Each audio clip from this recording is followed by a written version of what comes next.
What's up, all my fellow hustlepreneurs out there? Welcome to Hustlepreneur Life Podcast, episode 9. So I know we took 2 weeks off. My whole plan was to do 52 weeks straight, but with good reason, we had to take 2 weeks off. So I actually spent the last 2 weeks studying to become a mortgage loan originator. So I had to take an exam, get licensed. I had to pay a bunch of fees, all that fun stuff. Well, I'm happy to announce that I did pass the exam. So I will be getting licensed as a mortgage loan originator. So recently I did leave my current employment where I've been for the last 7 years at Europa Sports, selling sports supplements to gyms and smoothie bars and stuff like that. So, but I'm excited to move over to the real estate industry, which is why we brought on Derek Bramble today. So Derek Bramble is a realtor from my hometown, Lansing, Michigan. I actually went to school with him and everything. And over the last few years, I've noticed that he's really been, grinding, really been hustling, constantly selling homes and stuff. So he's really made a name for himself in our hometown for real estate. I mean, he's a go-to guy right now, really big on hustling and stuff. So I think it's cool to have him on because being a realtor is a hustle. Like, that's in the real estate industry, being a real estate agent, it's a grind, it's a hustle. It's not something that just it's structured or you just get handed things. Like, you got to go out and get it. So and with me now transitioning over to the real estate side, I think it'll be cool to talk to him and we can kind of get some conversation about what it's like being in the real estate industry and, how you out there could potentially jump into it too and, make a good living for yourself. So without further ado, let's bring Derek on. Bramble, what's going on, man? How you doing, man? Good. How about yourself? I'm phenomenal, man. Just at the office. Nice. So is that that's Excited for a big day ahead of me. Is that the actual office you work at, or is that a home office? No, this is our team's office, Derby and Associates team office. Yeah, I don't really work at home that much.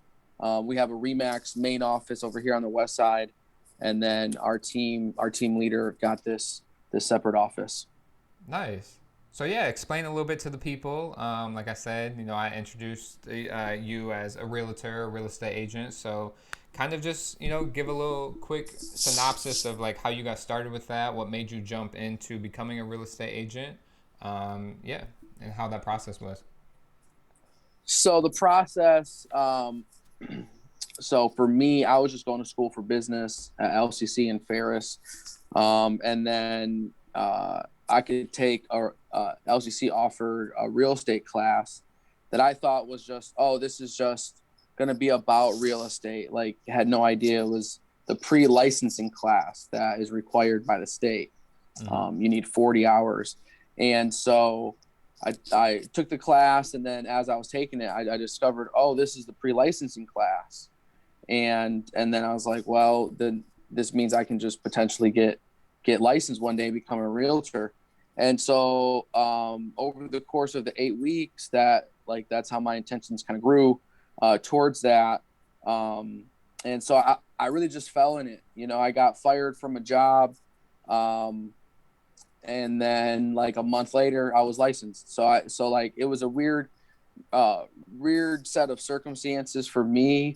But what it takes to be a realtor is, 40 hours of licensing through the state. And I just so happened to be able to do that while I was going to school at LCC.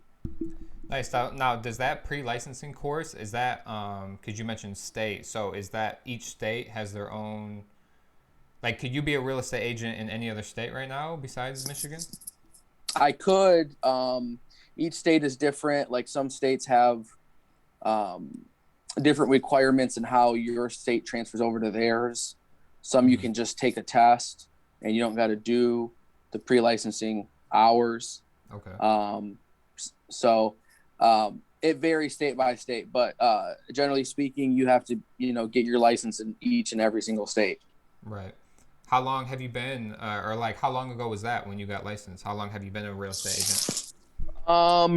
In like 3 weeks, it'll be 4 years. I'll be licensed 4 years. It was like the second week of March.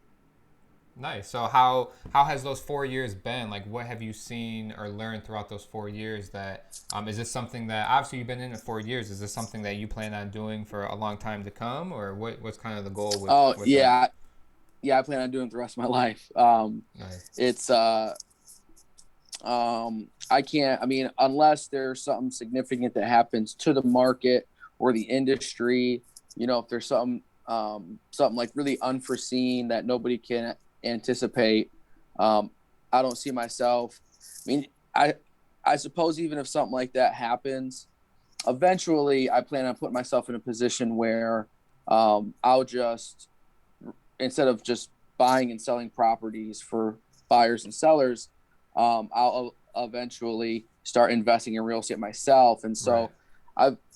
I know a lot of agents that are older that have been doing this for, decades, and they've developed a portfolio where now, they're grandparents and they're still actively working just like I am, but they have a nice portfolio that, that's their retirement. Right. There's no, there's no 401k in what I do. There's nothing that allows me to invest into my retirement, no social security. So even if there was something that I can't buy and sell anymore, I'll still be in real estate, just as an investor and having income coming in through owning properties. Now, do you feel like, obviously, I mean, this might be a loaded question or what may seem like a dumb question, but being in that industry, obviously, you feel like it gives you an upper hand on being able to do investment properties. Before becoming a real estate agent, had you really ever thought about having investment properties and stuff like that? Or is that something that kind of grew from being in that industry? No, I mean, not at all. I mean, I heard about it was possible and people own properties, Mm-hmm. but I was like 20. I think I was 20, probably. So I was 25 when I started. And so I mean, I was just at that point in my life where I didn't even think about that. Now, Mm-hmm. well, I don't want to say most, but a lot of real estate agents don't become agents until they retire from their career. Right. They'll be grandparents, when they start, or something close to that, right? Their children will be in college or high school. And so, no, I didn't even, understand the world of owning income properties until I became an agent. Nice. Now, the process of getting licensed, like you said, anybody that's out there right now that maybe is in a transitional period, that maybe they don't know what they want to do in their life, they don't know kind of where to go, would becoming a real estate agent right now, would that be a good thing to potentially look at? Or is the market kind of saturated right now? Like, where do you see this industry right now as far as if somebody wanted to kind of hustle and become a realtor right now? Um, hmm, that's the loaded question. Right. Okay. Yeah. That is the loaded question. There's so many things to that. I mean, I won't really. So my opinion really doesn't matter, I guess. It's just like I'll share with you ideas and kind of things that I hear about or think about. Like for one, I talked to this guy who owns a business that's involved in real estate, right? But he doesn't do real estate like what I do. And he told me he thinks the MLS is going to be dissolved in 10 years, which Really? means there won't be any real estate agents. Mm-hmm. Yeah. Now that's biased towards his company and what he's doing. Mm-hmm. Um, but it's a great time to get into it because there's so many millennials, so many Gen Zers that are buying. I feel like the new younger generations are a lot more savvy when it comes to what they're doing with their money and making investments, right? I mean, everything's about investment, right? Investing, Right. investing. And so we do have a housing shortage in this country. So we do have, we are short the number of homes. That's why there's a low inventory. Mm-hmm. One interesting thing is here in Greater Lansing, the local association of realtors has pretty much doubled in membership in less than 2 years. So since I became a real estate agent, here in the greater Lansing area, just real estate in general has just kind of blown up. So, it's there's so many pros and cons. I mean, honestly, there's so many, parts of that question. Yeah. I could talk about it for a long time before it really started to really, paint any real pictures for anybody. Well, do you feel like it really just comes down to, especially with any type of business or any type of employment, it's still kind of, even if something's considered saturated, it still kind of comes down to work ethic, kind of if you're a hustler. I mean, because there could be plenty of real estate agents out there, but they just don't go for it. They don't, they just kind of have their license. So I guess, I mean, at the end of the day, is this being a real estate agent really comes down to hustle, right? I mean, just the grind and who's ready to work, right? I mean, the question is, and so this is actually what I kind of thought of when you first asked me. One direction that I could go is it's basically, if somebody's looking to get into real estate, they got to look into it as, I'm going to start a business. I'm going to become an entrepreneur. It's not a job. It's not something where, I'm in IT and now I want to switch to the medical field. That's not what getting into real estate is. Getting into real estate is that person that's in IT says, I'm going to stop working for somebody else and work for myself and become an entrepreneur and start my own small business. That's what getting into real estate really is. And a lot of people on the outside don't think that's what it is. They think it's just like having a normal job, but it's not. It's something else completely different. So it's really, that's what it comes down to is don't think of it as just another career choice or something to get into. I mean, it's just another business for an entrepreneur to get started with. That's really what it is, which is perfect, because it ties right into you and what we're doing. Exactly. And that's exactly why I wanted you on.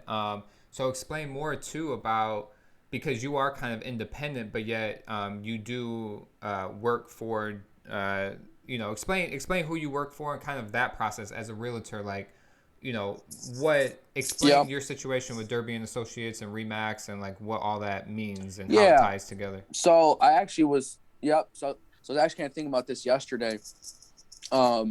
Was think of it as like if somebody were to go out and get a license and be an electrician, right? Or somebody is to go out and be a plumber, right? Like you have to get some sort of being a real estate agent just means that you're a licensee. Okay. So what are you going to do with that? Like, hold on one second, a plumber. Hold on one second. We're going to pause. It looks like your network is bouncing back. Hold on one second. All right, we're back. All right. So it's like if a plumber, if somebody is an electrician and they have a license being an electrician, they can go and work for a company and be a licensed electrician and just be, working under that company. Or if they want, because of that license, they can go out and they can start their own business. They can become, Dylan Betcher electricity or whatever, or Derek Bramble plumbing. So that's kind of what it's like. But so me being a licensee, I've decided to go work for Remax. Remax. So there's the regional, which is the Remax of Michigan. So that's it. And then every office in the state of Michigan under that region is independently owned by that broker owner.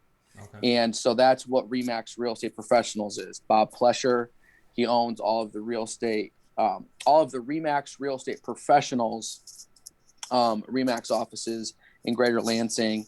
And then beneath him, my team leader, Paul Derby, he essentially was just like a single agent, underneath the broker, and he started a team. So he started a team, and then he kind of becomes a mini broker. So now we're like, you have the broker and they have the agents beneath them, and they're all working independently, and, the splits of their commission go to Bob Plesher. So when you become a team leader, it's basically like best of both worlds. It's like, okay, you are going off and starting your own company from ground up. It's like you tell Bob Plesher, okay, I'm now going to go off and kind of become what you are and have agents beneath me and work. And so that's what's cool about real estate is it gives you so many different, so many different avenues, so many different ways to make money. So, well, for you, so what does it mean for you, working for them? Like, how does your role with them work? And what is the benefit or pro to kind of being linked in with those guys? So the brand, Remax, everybody knows Remax, the balloon. I really believe in that. Remax is the greatest, largest, best real estate brand in the world. I mean, Remax, the corporation, has, they're in almost every single country in the world. Mm-hmm. And they have over 200,000 agents. So the brand Remax, like, I'd rather be connected to something like that somebody recognizes. But that's the cool thing is, like, when it comes to me and my business, I'm still an individual. When people decide to work with me, yeah, okay, Remax gives me like branding opportunity, right? Like there's just all this branding stuff that I have, but it's just a logo. I mean, if I wanted to get rid of all that, then it would just be a Derek Bramble logo, right? Mm-hmm. Yep. So I'm still, functioning by myself as an individual. I'm still on 1099. I'm still, a sole proprietor. I'm still an LCC or an S Corp or a C Corp, whatever I want me and my entity to be. So it's, so it's interesting because it's tied into Remax, but I'm still independent, without Remax. Now, like you kind of talked about just now, so they don't pay you a salary. Being a realtor is 100% commission based, correct? Correct. Yep. No salary, 100% commission based. Do you pay Remax anything for using their logo or their brand or kind of being under them? Is there like fees that you pay yearly, or is there fees you pay monthly, or a percentage of your commission goes to them for using their logo and their brand? Yeah, it's kind of hard to explain just in this format. I mean, it's easier on paper, I guess, or visually, right. But yeah, ultimately, so basically, I'll just explain that it works generally, right? Right. To really answer your question. Mm-hmm. So if I was 100% on my own and I was Derek Bramble Realty, mm-hmm. right? What I'm doing with Remax and what I'm doing with Derek Bramble Realty is no different in terms of like, my day to day. The only difference is being Derek Bramble Realty is I would have, I would have more costs. I'd have more overhead. And so I would get 100% of my commission. I wouldn't have to split it with anybody. Mm-hmm. But there'd be a large portion of that commission that would essentially be going towards expenses that are kind of paid for by being connected to Remax. Okay. Now, being connected to Remax, it's a 70-30 split. So I keep 70% of my commission, and then 30% of my commission goes to a combination of Remax, my team leader, Bob Plesher, the owners. So it's basically, all the people above me, mm-hmm. They're all getting in some way or another, right? They're all getting a piece of that 30% essentially. I think what the big benefit with being with Remax is, like you said, like I know Remax. I mean, I know who Remax is, and before I even just got licensed as a loan originator, like everybody, like you said, knows Remax. So it really is that trust factor. Like you said, Derek Bramble Realty, like maybe doesn't have any reviews starting off. People don't know, they don't know if they can trust that business. But like when they see the name Remax, like you said, they instantly is kind of like that trust factor. Like, okay, I know I'm putting my money or I'm getting involved with a company that's been around a while, or It's just, yeah. So ultimately the Remax thing is just that goes down to the individual agent, right? The individual mm-hmm. person that's getting into real estate, the licensee,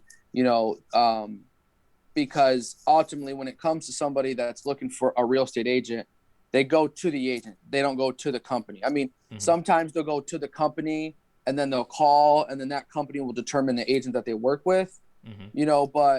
But I mean, everything's about relationships. So, all my clients, you know, the people that I have relationships with, they're going to work with me whether I'm with Remax or not.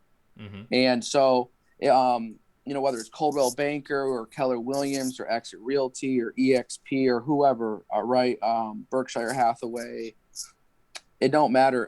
Just basically whoever is going to join that firm, it's what they're going to get in return for that commission split that they're giving that company. And then, you know, the support, the branding, the technology, you know, there's so many things that you know, that you get with that, like lead generation, right? Yeah. You know, so, you know, yeah, being with them. So explain that portion of it, like being with Remax. Like, yeah, what are those tools that they give you to so they have, succeed? you know, so they have a CRM, you know, the Remax Corporation, they actually bought an entire marketing company, like, because they're so large, they're so big, you know, they wanted to provide their agents, they want their agents to be the most sophisticated, you know, the best prepared agents out there in the real estate market.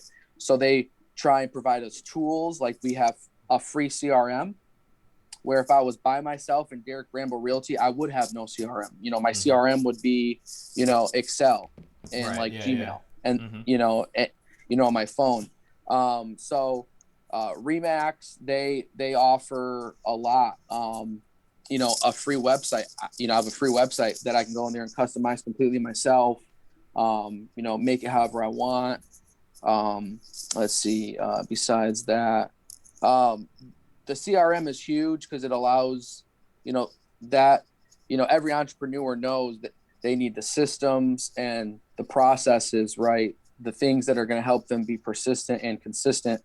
It's the little things, right? That's important. And so that CRM is huge. There's so much stuff in there, with like, you know, emails and drip campaigns, and they have the ability for me to make flyers, right? I mean, I can just go in there, and they have video templates for listings. They have programs where I can, you know, send out to my buyers and sellers automatically, you know. So there's so much involved there. You know, there's so many tools, and just things like that help me have success, right? Right. So if I'm a new real estate agent, I just got licensed, how do I connect myself with Remax? How does that process go of like reaching out to them, or like, do you apply, or is it like, basically does having a real estate license, is it like if you just sign up, you're automatic, or how does that work? Yeah.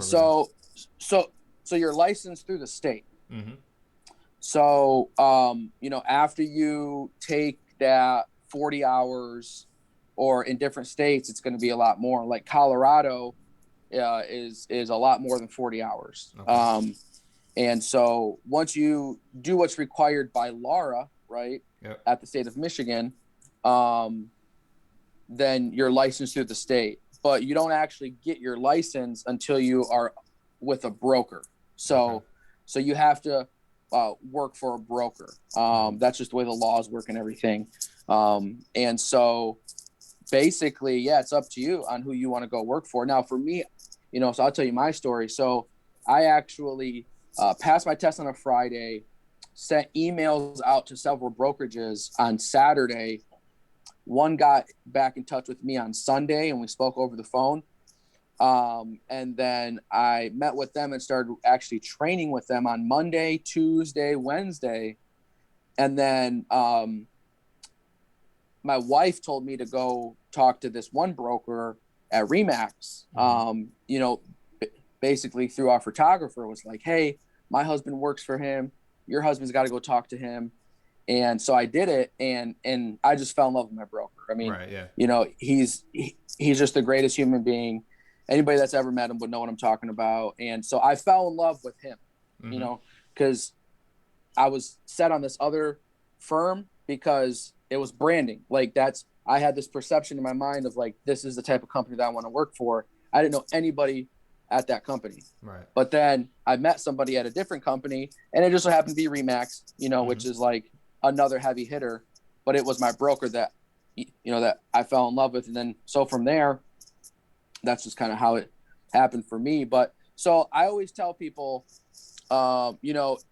interview all the firms, right? All the brokerages, go out there and see what that company can provide for you for tools, training, support, and, talk to the broker. They're all going to have different pay scales. And, like how I explained the 70-30 split at Remax, there's other Remax offices all throughout the state that have a completely different pay scale. Okay, yep. There's some Remax offices where it's, there's no split, where those agents get 100% of their commission or 95% of their commission. And that brokerage is set up to where they actually make their money in a different way rather than the splits. Yeah. So, well, that's good to know. So, I think that's a huge portion to know. It's like, it still is like an interview process. Like, are all firms pretty much always looking for real estate agents, or some of them sometimes saying like, oh no, we're not looking for another agent right now? I'm sure they're always looking. There's always recruiting. I mean, brokers are actively recruiting, because that's the thing, is once you're a broker owner, you don't have to buy and sell. Like, you can get to a point where you're just kicking back, you're on vacation, and if you set yourself up, like, that's the end, like, that could be the end goal for me, right? Like, I can say, well, Dylan, in 5 years, I'm going to, branch off and I'm going to open my own Remax office, or I'm going to open my own, whatever office. I'm just going to build and grow and build and grow. And then eventually I have 100 agents beneath me, and I'm getting splits off of their commission, and then I don't have to work anymore. So it's just up to the broker owners and how they want to, structure their business. And then they are actively recruiting other agents, right? Because they ultimately made that decision to go and be a broker owner. And so it's like any entrepreneur, they're always looking to diversify, and build and grow and develop their company. And so, yeah. Nice. So this transition into the day in the life of a real estate agent. So give us a little breakdown. We'll go daily, and then we'll go, Monday through Sunday. What kind of is that schedule? So okay, I'll show you. All right, I'll show you. Hold on. I got it for you. All right. People might think a real estate agent, is easy, but we'll let Derek tell us all about it.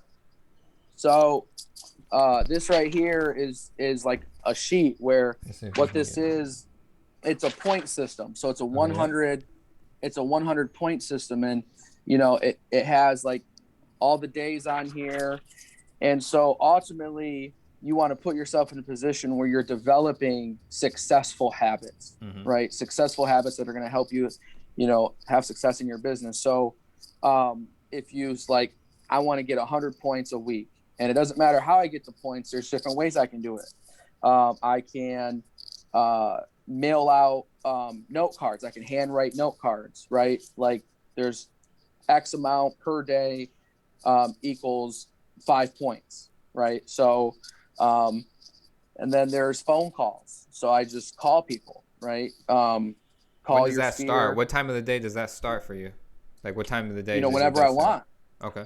Whenever I want. So, I mean, it's just like, I've heard people say you wake up unemployed every day, right? I mean, because you're not getting paid, you're broke. Right, so what are you going to do to generate that income? You have to hustle, right? Right, exactly. You got to stay humble, and you got to hustle. And so, like, let's see, Friday night, I was in here until like 1 a.m. Oh, wow. Working on a completely new project that I've never done before. And what time did your day start that day? My day starts at like 6 o'clock, 7 o'clock every day. AM or PM? AM. So that day you probably pulled. Were you in and out? Like, do you obviously be a real estate agent? Okay, yeah, I'm in and out. So like for me, I got wife, kids. I'm dropping off, picking up. My day is it's broken up into many different things throughout the day. But there's some days where I don't do any work. I don't make any phone calls. I don't check my email. I don't go any showings. I don't have any appointments. And there's other days where that's all I'm doing is doing, 20 showings. I mean, on weekends, I've shown homes for like 10, 12 hours. Oh, wow. And then, but then you got to go back to the office and now write offers. Mm-hmm. And then, so there's a lot of paperwork involved, a lot of contracts. I mean, it's, well, I guess within the first minute of you talking, you pretty much are letting people know that, yeah, there's no structure really. Again, like you said, with being a real estate agent, it's all about the hustle. So each day is different. Like you said, there's no, I come in at this time, I do this at this time, I do this, I do this. It's literally, like you said, I love that you said it that way about it. You're unemployed every time you wake up, because, I mean, if you don't have that mentality, it's like, you're self-employed. You're self-employed, exactly. And, you can get comfortable, otherwise, if you don't have that mindset, you get comfortable, or, days, next thing you know, a week or two have passed and you're thinking back to yourself and going, man, what did I accomplish in those 2 weeks? So I want to touch on that. So like me, I don't have a strong drive or work. Well, I have a good work ethic, but I don't have drive, right? Like I don't have that, like I don't have your mentality. I don't have that like hustle. Crazy. My strengths are my personality, right? Relationships. I guess I'm bubbly, right? Yeah. It's that, like, the communicating part is easy. Mm-hmm. It wasn't until I became a real estate agent that I understood what drive was. Right. Because I saw agents that just would never stop. Never stop. They couldn't stop, right? Yeah. And so I just want to hit on this, because if there are individuals out there that have that drive and that like relentless work ethic, that a lot of entrepreneurs have, real estate's going to be easy for you. There's other parts to it, like, how are you with working with people, right? Like, how's your personality? So there's some people in real estate that are not people person at all, but they're really good at systems, right? Like they can, wake up and they follow the schedule every day. And so me, I'm kind of all over the place. I'm not very organized. And so I struggle at times with that. That's why I have to have something like this, like our team uses this. This is something that our broker or our team leader put together. So like, that kind of ties into, you want to put yourself on the right team, right? And be surrounded by people that are going to help you have something like this to go back to and, keep you focused. Yeah, I think that's a good point. Bringing, again, networking and having that team, like you said. I mean, I think that's, again, the whole reason I kind of want to start this podcast, is so that people can network with each other and kind of meet new people and learn new things. Because, I mean, as you get, maybe when you're younger, you think like, oh, I got to be secret about what I'm doing, or like, I don't want nobody to steal my ideas, or you have this notion of like that, when it really, as you get older, you realize like, no, it's about, it's about networking with other people that aren't doing what you do. Exactly. Because you got to learn, you got to branch out, you got to have those connections in all different aspects of life, because that's, one day you're going to need somebody from something else, or you might need to know something. So I'll explain it to you this way. So recently I've met this individual that, like, the way that we talked about it was, real estate is like a fruit basket, and it's got all kinds of fruit in it. It's got apples, oranges, kiwi, strawberries, bananas, pineapple, whatever. And mostly what I do is like retail real estate, right? Like I'm working with buyers and sellers. Yep. And so that's one fruit. And then the second fruit in there is mortgages. So like, that's like what you do. Yep. So, and then there's another one in there that's like wholesaling, right? Or like, investing. That's a whole nother fruit. And so what's interesting is how you won't know there's other fruits in that bat, or there's other fruits in there that you look at, and you see it, but you don't understand it. Like, you haven't cut it open and tasted it yet. And so, one way to look at it is, you want to connect yourself with all the fruits in that basket, and you want to be proficient and like the leadership in your fruit. You know, Right. you want to put yourself in a position where they want to network with you, and you ain't got to be worried that they're going to take your fruit because they don't want their, yours. They Right, got their own. exactly. Yeah. Yeah, it's all about building that team, like you said. I mean, because that's really what matters at the end of the day is having a solid team around you to help you succeed, you help them succeed. It's a mutual thing, you know. As long as you're giving and getting in return, I mean that's all that matters is that's mutual, a mutual agreement and stuff like that. Or not even an agreement, just a mutual understanding and friendship and building a team. To kind of go back to the day-to-day aspect of it, do you work Monday through Sunday? Is there kind of a scheduled days off, or how does that work as far as weekly days you work? Yeah, I have times that I block off. Like I've learned to set time aside for my wife, my kids, my Mm-hmm. family. Like yesterday, I didn't work at all. It was just straight family day. Okay. We went to the museum, and so it was a real nice day. And because today I'm in the office, I was here at like 9ish, and I'll be here till 6. Mm-hmm. So yeah, you have to block time, and it's totally up to you on what you do. How does that work? Say a client wants a showing on a Saturday. Like say yesterday somebody or last week somebody scheduled and say, hey, I really want to see this house on Saturday. How would you approach that, or what would you say to them?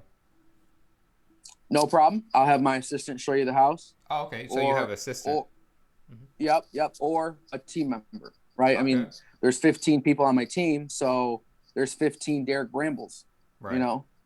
Now, do Um, you guys split that then if another real estate agent shows it, or are you saying you're giving that to them? no, I mean that would just be like, hey, just cover the showing for me, right? Oh, okay. You know, that's a good question though. I mean, yes.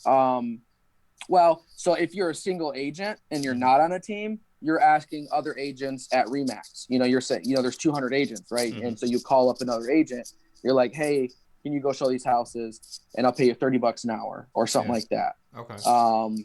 And or I'll give you like if you write an offer and it gets accepted, then I'll share with you some of my commission. So it depends, but that's the whole benefit of a team is Okay. that you don't really have to have that financial obligation involved anymore because there's this expectation of like, you scratch my back, I'll scratch yours.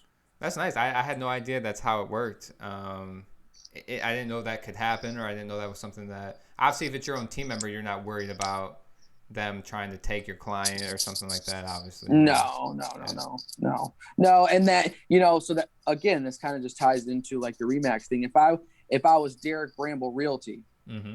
I don't have any other licensed real estate agent that I can reach out to Mm-hmm. unless they work for a different company. Right. And then, yeah, that is, there's a risk involved there that they will steal my client. But so that's one thing that I didn't even mention about, um, your broker or like the firm that you go and work for. How many agents do they have on there that can help, scratch your back? That's cool, man. I mean, that's something I learned something new every day. I didn't know that was a thing, so that's cool. Uh, Yeah.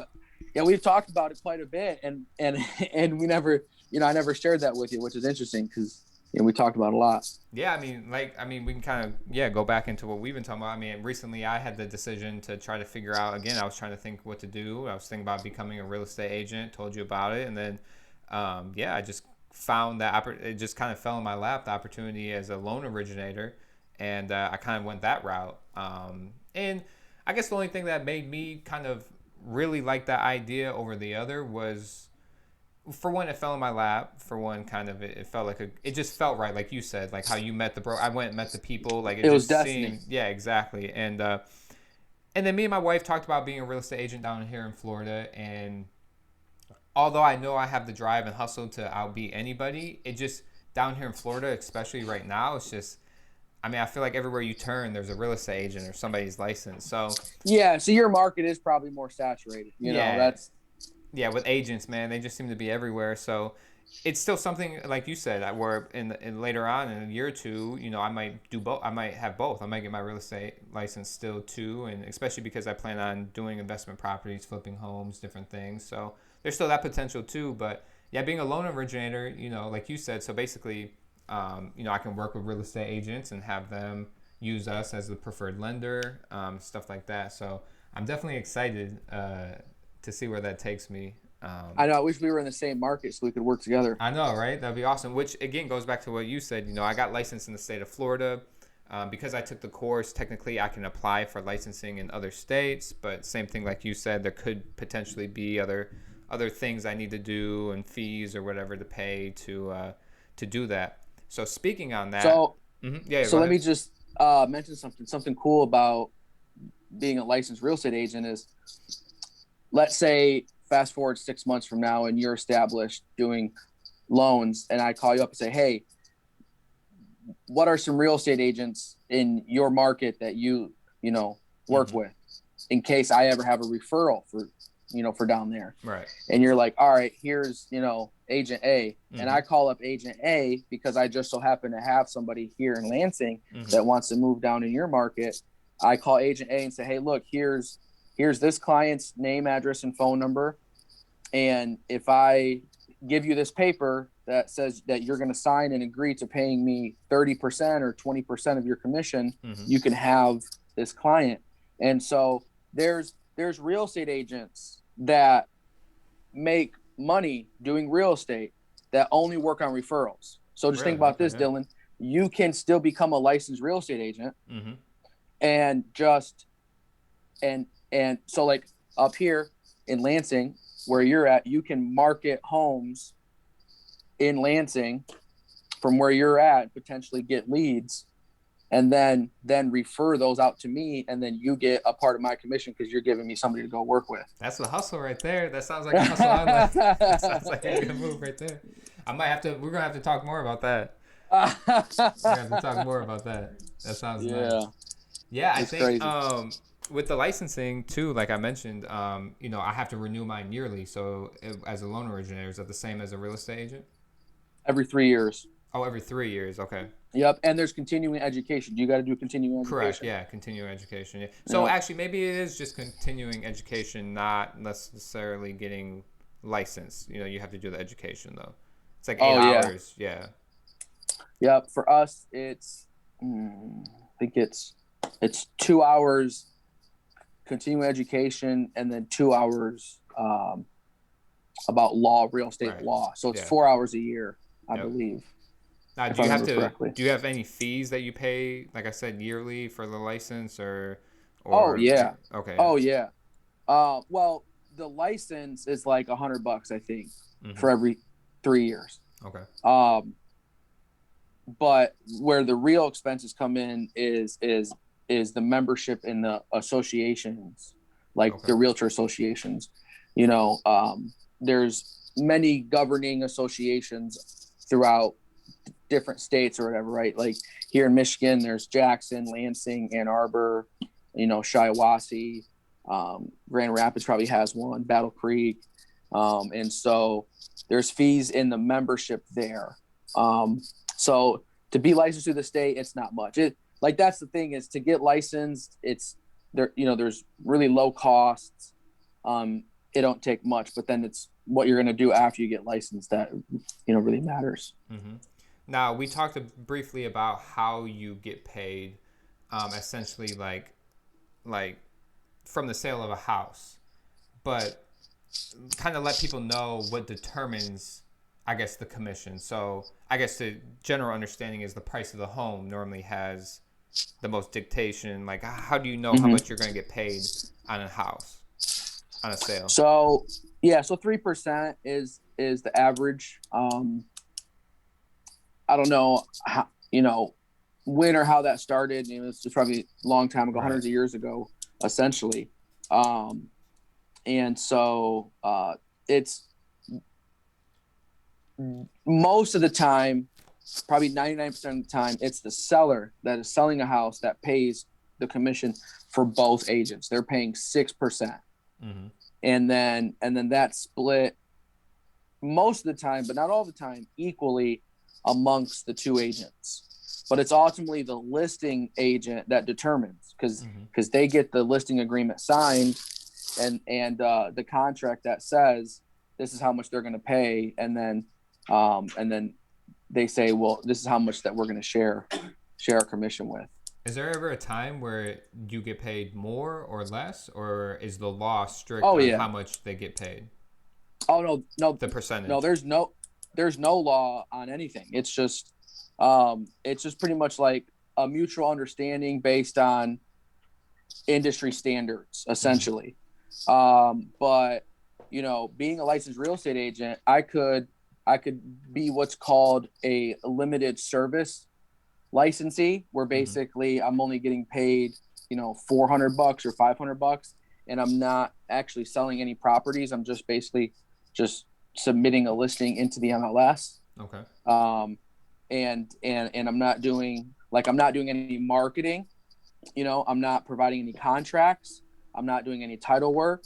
I'm not, doing any showings. It's like, there's nothing involved. And so it just depends on the scope of service that individuals want to provide and how much they want to get paid, right? I mean, you could do less work and get paid less money. And, but if you want to get paid more money, then you got to do more work. I could be what's called a transaction coordinator, which is usually like a flat fee, and it's not a percentage of the sales price. There's no commission. It's just a flat service fee. Now, so could you say that a real estate agent in a place like Florida, where houses are sometimes double, triple the price for the same square footage of a house in Michigan, would they essentially possibly make more money than a real estate agent in Michigan, or how does the markets differ? So yes and no. So that's a good question. So here in the greater Lansing market, the average number of transactions or like houses sold that an agent will have, I think is somewhere like between 20 and 25 transactions. A year? Maybe 20. Yeah. Yep. Okay. A year. Maybe 25, 26, 27. Now, if you look at the average sales price in greater Lansing, not just Lansing, but let's look at greater Lansing, and it's like around 170. Okay. So you do 170 times 3%. That's $5,100 every time you sell a house. That's the average price of the market, and you times that by the number of average transactions, 25, and that's $127,500. Yeah. So if you're an average agent in greater Lansing and you're selling houses that are of average, price point, that's how much you're making. Now I've worked with and talked with agents out in like West Virginia. Home prices are way more, but their average transactions is like 6 a year. Oh, wow. So they're literally doing, so I had 40 transactions last year. So they're doing less than 25% of the work that I'm doing, but they're making the same amount of money because, for those 6 transactions, their sales price is way more. Okay. So just think about this. How much the day-to-day work agents do varies throughout the country, varies throughout the marketplace. Because like in your market, there's probably thousands and thousands of agents. So the average transactions for that local association of realtors is way lower. Right. But their sales price is way higher. Yeah. So, and remember, it's 10% of the agents that are doing 90% of the business in any given market. Yeah. So the goal is to get in that 10%. The goal is to get in that 10%. Yeah. Yep. No, so I think other people have to realize too, like, our homes here in Florida cost more, but that also means that you as an individual person living in Florida, you make more you maybe make more, but your cost of living is higher. So essentially, I mean, you got to look at that too. It may look cooler because you're making, $150,000 down here and making $150,000 in Michigan are two totally different things. You can live pretty lavishly in Michigan for $150K. In Florida, $150K still is a good life. Like, you can live fine, but like, square footage of a house, is you still can't expand your square footage because the house is going to cost and a ton of money. So yeah, do you happen to know what the price per square footage is I where don't you're at? currently know. No. Okay, I'll have well, to look it up. here it's like $100 per square foot, but like where you're at, it would, Let's see. Let's see if I can look it up real quick. What did I look up? The average price per square foot. Price.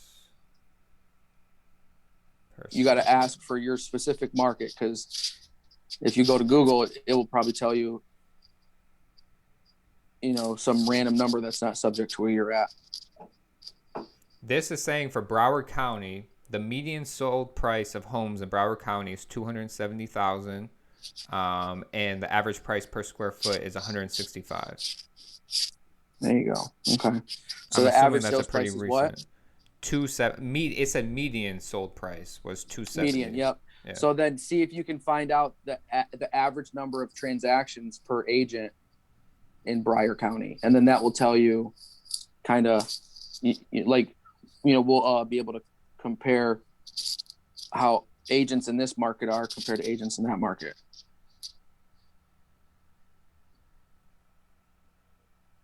Let's see.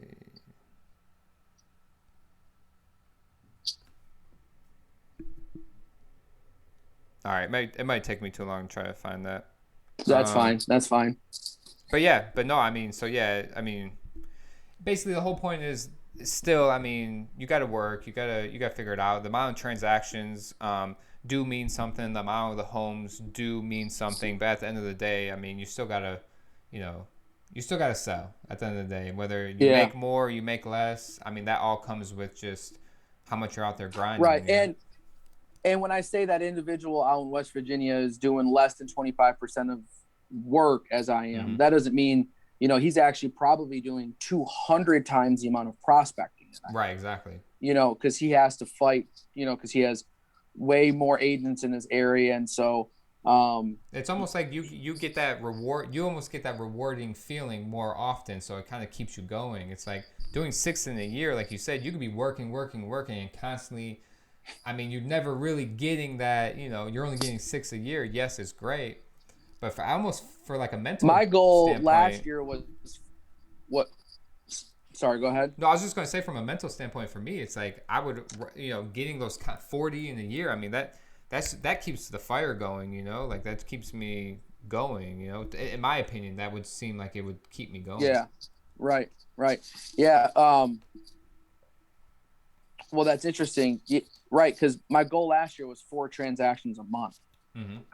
And that was just because, and that's because I knew what my average commission was each transaction from the year before. So I was like, oh, if I had this number of transactions and this was my average commission for each check or each transaction, and I want to make this next year, so that's the beauty about real estate, right? It's like, okay, this is what I did last year. You can go back and look at, what you did. And then you say, well, this is how much I want to make. I want to make an extra 10,000 or 50,000 or 100,000. And you just look at what you've done before and what you're going to, right. What you need make to do next. To hit that. Mm-hmm.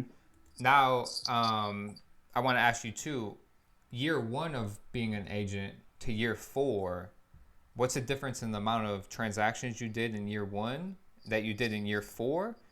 And then part 2 of the question is, where did majority of those kind of leads or transactions come from in year 1, and where did they come from in year 4? Yeah. So actually I track that every year. I'll get a piece of paper and so my first year it was 10 transactions. Okay.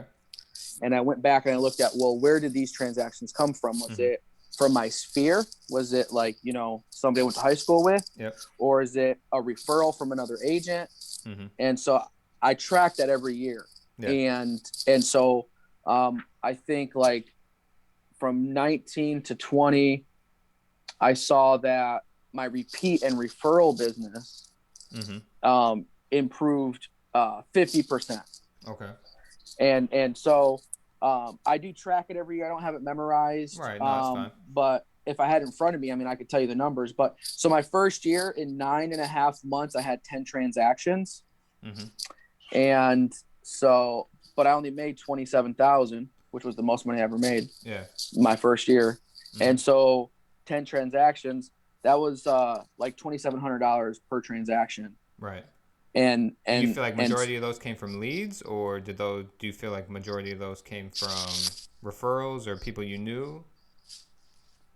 It was mostly referrals. It was Okay. mostly referrals from other agents and leads that I invested money to acquire, like through Realtor.com or something, right? Like I bought the leads. And so now, fast forward 4 years, and when you look at all of my transactions and all my leads, I have a lot more where they didn't come from any referral and they didn't come from any lead source that originated from money cost. It was free either through repeat referral. So I'm going to make more money on those transactions. Expenses. Yeah, exactly. Yep. So, so I track my stuff every year to see, I compare and contrast to see how my business grew, where it came from, where I need to allocate my time and my resources for the following year. And so, yeah. Do you feel like there's a cap on how many you can do in a year, like physically, mentally? Like, is there a ceiling to it where it's like, okay, there's no way I can do more than this in a year without like killing myself? Yeah. So like, yes and no. So like there's agents in any marketplace that are like the top producing, but they've sacrificed things. Maybe they've sacrificed, family time or having a spouse. I mean, I know a lot of agents that are single males that just crush it. Right. But they have no wife and kids. It's a different lifestyle, right? They have so much more time than what I have available. And so, yeah, there's so many factors and dynamics that play into that, right? So as a family man, what are you comfortable with? Like, what do you think is your personal, with having a wife and wanting to be able to be there for your family? Like, what's a comfortable number for you?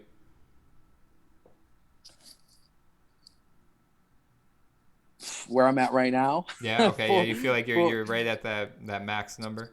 Yeah. Cause something's got to give at the point that I'm at, something's got to give. But like you said, could you just then pivot? Like if 48 is kind of like your max. So all of this is it's subjective, right? Because it comes down to the individual in how good they can manage, stress or manage, tasks or manage time. I mean, so it's all subjective. Like if I tell you what my number is, that's not gonna be the same for everybody else. Right. No. Yeah.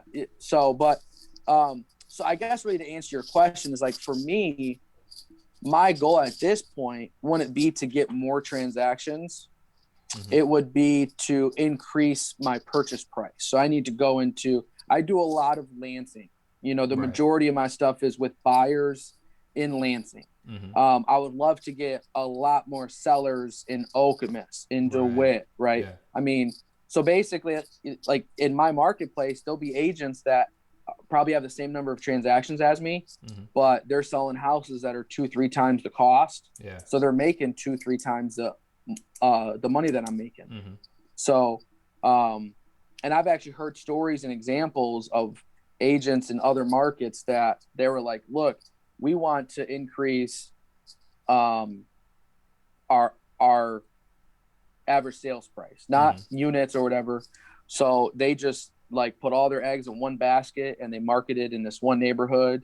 And then, and I don't know how long it took, but they eventually got what they wanted, where they were doing the same amount of work, but they were making a lot more money doing it. Nice, man. Well, I appreciate you being on. So what I kind of do on every podcast is I have like a couple questions that I ask just to end the podcast. So the first one is going to be, and I think you kind of mentioned it prior, but when's the last time you had a 9-to-5 and kind of what was that? It was in February of 2017.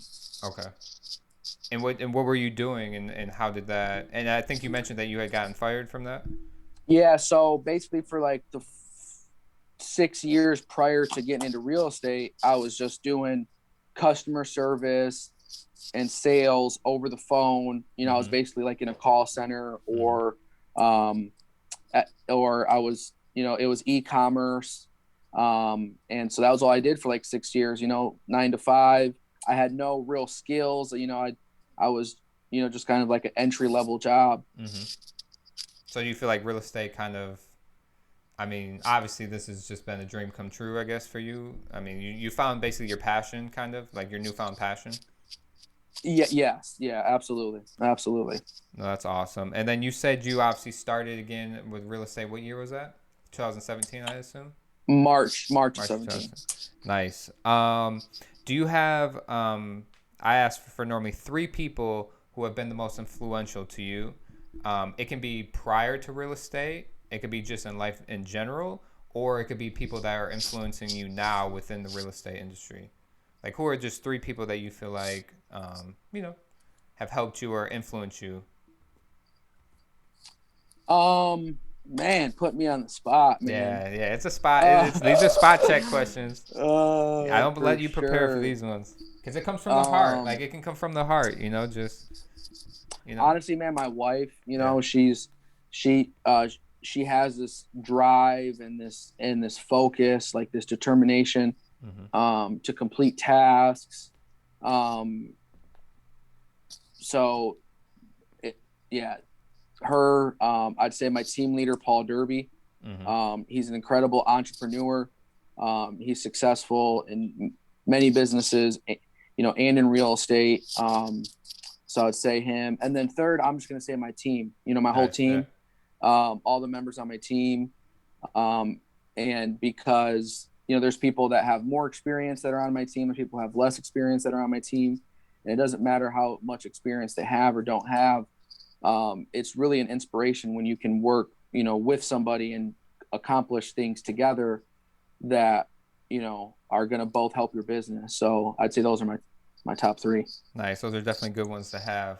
Having a wife, I mean, I'm married too, so I'm biased, but like I love having my wife is super supportive too, so having that's amazing. And then last question would be best resources. So what are some resources you currently use, or maybe and again, that could be you read books, you Google everything, you watch YouTube videos. I mean, what are some things, again, maybe just where it could be motivating on an entrepreneur level, it could be on a motivational level, or it could be just strictly real estate knowledge and resources. Like, where do you turn to kind of, you know, tap into that? And you want 3 for this as well? No. This isn't 3. Okay. Yeah. This isn't 3. You know, honestly, man, as weird and lame as it sounds, I'd say Instagram. Okay, yeah, no, that's not lame at all. I agree. I'm all over that too. You know, I'm constantly following people. Because there's so much in there. You know, there's so much in there. You know how like those hashtags you follow. Yeah. There's so much in there about real estate. It allows me to see other successful agents throughout the whole country that are doing phenomenal things, where it's like, oh, that person does the same thing that I do. Right. You know, so that's it. Yeah, I would say there's so much in there, for sure. Any YouTube, any Google? I mean, I'm one of those. No, I guess YouTube. we're like the same age, so I think we grew up on Google. So I mean, whenever we have a question, I have started reading more books. Yeah. I have started reading more books recently, and doing more on Audible. Yep. I'd say Ricky Carruth. He's an agent. He's a real estate agent down in Alabama. He's on YouTube. And then Grant Cardone as well. Yeah, he's pretty motivating. Well, cool, man. Nah, I mean, I think the Instagram thing is huge too. It wasn't lame or cliche at all. I mean, TikTok now too. I mean, I haven't fully got involved in TikTok, but like, I think people think TikTok's all about dancing, and after my wife being on it, or like, you know, watching stuff on it, I mean, they have a ton of like tips. I mean, whether it's like real estate investing, I mean, there's so much knowledge that is on TikTok that is actually something I gotta get on there more, and I will now with being a lender and stuff, and just kind of checking it out. Oh, but for sure. you can learn a lot on TikTok now. So Oh, there you go. But yeah, man. So I really appreciate you being on. I'm glad we were able to get you on. We took 2 weeks off, like I said, but my goal was to do 52 weeks straight. But Okay. I took it off for a good reason because I was taking the course to get licensed. So you're the first one back, and I figured why not have you on Oh, because wow. I appreciate it. in real estate, that's where I'm jumping into now is that industry. It's Gotcha. a lender, so I'm Mm-hmm. like, let's get Bramble on. You're killing it, like I said. I mean, congrats to you. I see you posting Thanks. constantly about selling homes, and it's just we went to high school together. You went to Gardner too, right? Mm-hmm. Yeah, we went to middle school and high school. So you were just a grade above me, but no. So I mean, I appreciate you coming on. Thank you, Of course, man. It was an honor. thank you, man. Enjoy the rest of your night. You too. Take care. Thank you.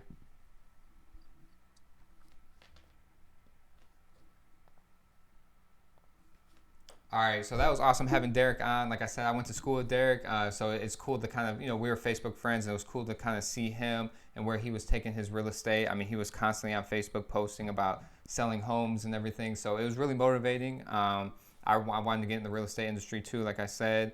At some point, I didn't know it was going to be now. Like I said, COVID kind of jump started that, but I hope you guys learned a lot about being a realtor, a real estate agent, and how you could potentially make a lot of money. Again, if you have the hustle, that grind, that determination, I definitely think you shouldn't totally let other people, if they say like something's saturated. I mean, it's good to listen to people on that, but at the end of the day, it comes down to who's going to work harder, who's going to be grinding, who's going to be out there and network, and like he said, be personable. It's all about personality, networking, having a team around you. So I definitely think in anything you can succeed. I did, like I said, I was thinking about becoming a real estate agent. And like I said, the lending just kind of fell in my lap. So I went that way instead. But definitely, I mean, I think it's a good thing to look into if that's something you want to do. But yeah, no, I appreciate you guys tapping in. Please like and subscribe the video. I'm going to get back on the roll of doing one every week. Again, so tune in next week also. We'll get a good guest on to really, take your guys' knowledge again somewhere else. So please comment too, like I said, if you guys have any recommendations or you guys want to see anybody on. But no, thank you for tuning in. If you made it all the way to the end, again, I really appreciate you guys. And again, enjoy the rest of your night.